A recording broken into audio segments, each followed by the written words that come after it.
এই মুহূর্তে আসছেন একক পারফরমেন্স নিয়ে তাসনিয়া জাবিন তৃণা। সে আসছেন রাজশাহী থেকে।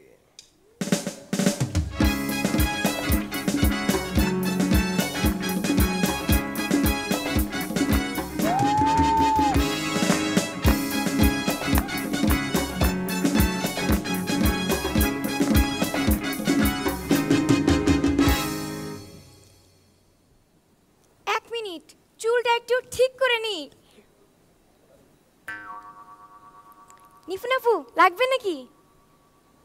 নোভা তুই নে। আমাদের মিরু ভাই আর তারেক ভাই একদিন কথা বলছে, তো মিরু ভাই বলল, কি রে তারেক, তোর বউ নাকি তোর কাপড় ধয় না? এই শুনে তারেক ভাই বলল, ঠিকই বলেছিস, কাপড় ধয় না কিন্তু পকেট ঠিকই ধয়। একদিন এক অভিনেতা তার পরিচালককে বলছে, আজকে তো আমার মাতালের অভিনয় করতে হবে, একটু মধুরে অভিনয়টা খুব ভালো ফুটে উঠত। এই শুনে পরিচালক বলল, এর পরের দৃশ্যে আপনাকে বিষ খেয়ে আত্মহত্যার অভিনয় করতে হবে, সেটা কিন্তু আরো ভালো ফুটে উঠবে। একটা প্রশ্ন আমি সবাইকে করছি, কিন্তু কেউ তার উত্তর দিচ্ছে না, তাই আমি হাসর মঞ্চে প্রশ্নটা করতে চাই। সবাই চলে যাচ্ছে, আচ্ছা নোভা তুই বলতো, আই অ্যাম গোয়িং এর বাংলা অর্থ কি? আমি যাচ্ছি। তুইও চলে যাচ্ছিস? সাজু ভাই উত্তরটা আপনিই বলেন, আই অ্যাম গোয়িং এর বাংলা অর্থ কি? আমি আসছি। আমার বয়ফ্রেন্ডকে আমি বলছি, আচ্ছা 1 4 3 এর মানে কি বলো? আমার বয়ফ্রেন্ড বলল, আই লাভ ইউ। আমি বললাম, না। I like you. আরে না। I miss you. না। I hate you.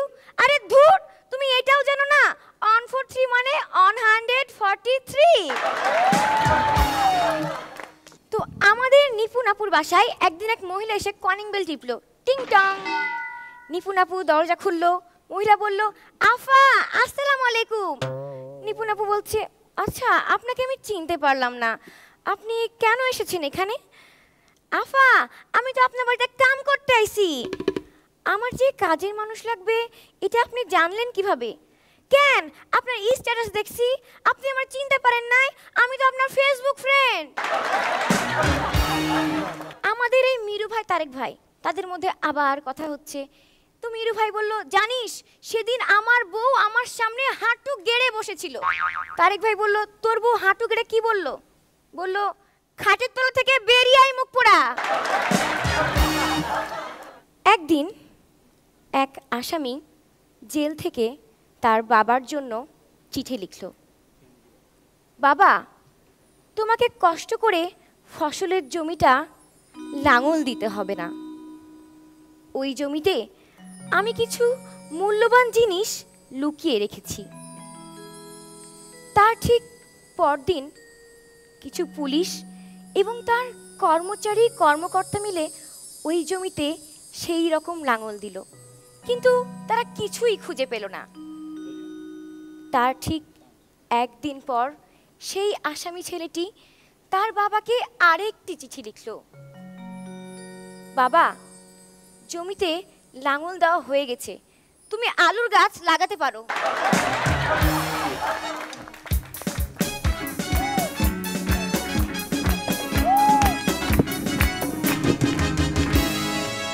জুয়েল ভাই,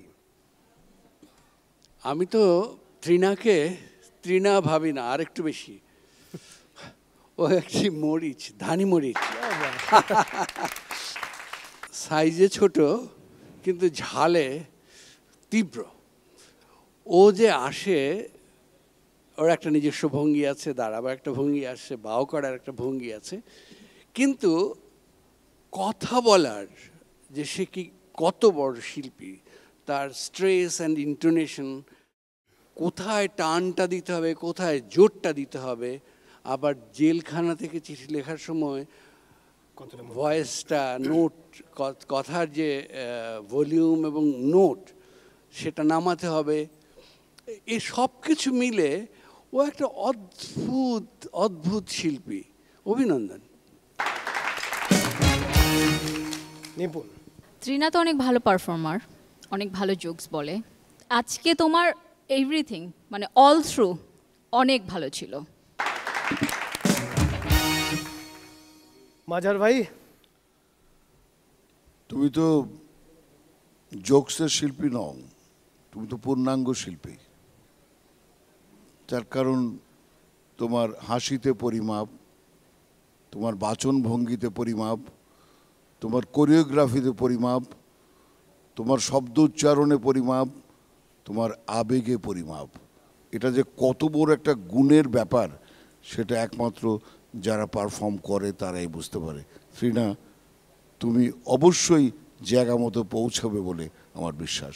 ধন্যবাদ তোমাকে। থ্যাংক ইউ তাই না?